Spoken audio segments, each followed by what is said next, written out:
mama, kina baba ambao tumebarikiwa watoto, wazazi na walezi. Huko kwenye jamii wanyama ni wengi.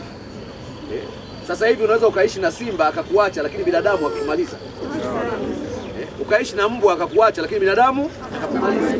Kwa hiyo lazima tuongeze umakini kwamba jamii tunayoishi nayo humu si watu wote wana roho safi. Tendo hili ni dalili ya kuonesha kwamba unyama unashika kasi. Lakini jambo la pili, inakuja kutukumbusha umuhimu wa kuwaangalia watoto wetu, kuwalinda watoto wetu, kuwajali watoto wetu, kwa sababu tayari tumeshajua tumezungukwa na watu wenye nia mbaya, wenye nia ovu, watu wasio na upendo, wasio na huruma, watu wasiojali, watu wa binafsi. Ni muhimu sana sana sana kina baba, kina mama, wazazi na walezi kujenga utamaduni wa kuwalinda watoto. Na mara zote nimekuwa nikisema kwenye mikutano ya shule, mara zote nimekuwa nikisema kwenye mikutano ya wananchi, mtoto wako mlinde. Ile tabia kwamba amekuwa huyu amekuwa, hakuna mtoto mkubwa mbele ya wazazi. Watoto hao tuwalinde, kwa sababu maadui wanaomwinda mtoto wako ni wengi kuliko unaofikiria. Na shetani hatumii watu wa mbali, shetani anatumia watu wa karibu. Unaweza ukaona tukio kama hili, unajiuliza mtoto huyu mpaka anakufa alipiga kelele kiasi gani? Hakuna aliyesikia kabisa kabisa kabisa. Yaani kweli hakuna aliyesikia maumivu ya huyu mtoto mpaka anakata roho kabisa.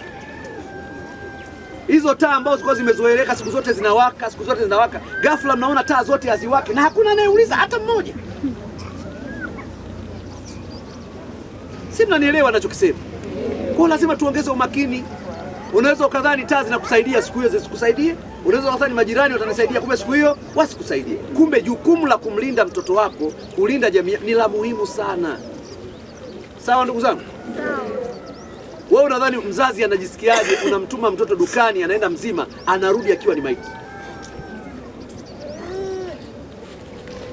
Tuwalinde watoto wetu. Usimwamini mtu katika malezi ya mtoto wako. Dunia imefanya nini jamani? Imeharibika. Imeharibika. Kuna watu wanaamini hawezi kupata mali mpaka watumie ushirikina. Kwenye ushirikina yamejazana mambo ya namna. Kuna watu wana visasi katika maisha haya, huwezi kujua anayekuchukia nani, anayekupenda nani. Lazima muwe makini katika jamii. Maumivu anayoyapitia mzazi huyu ni maumivu makubwa sana. Walimu waliopoteza mtoto wana maumivu makubwa sana. Watoto wenzake wanaumia kiasi. Lakini hayo yote yamesababishwa na watu wachache. Ndani ya dakika chache wamekatiza maisha ya mtu na wamesababisha maumivu kwenye mji mzima, wamesababisha maumivu kwenye kila nyumba kwenye wilaya. Sasa kamanda OCD, nataka huu mtaa huu na kata yote hakuna kulala, fukua pote.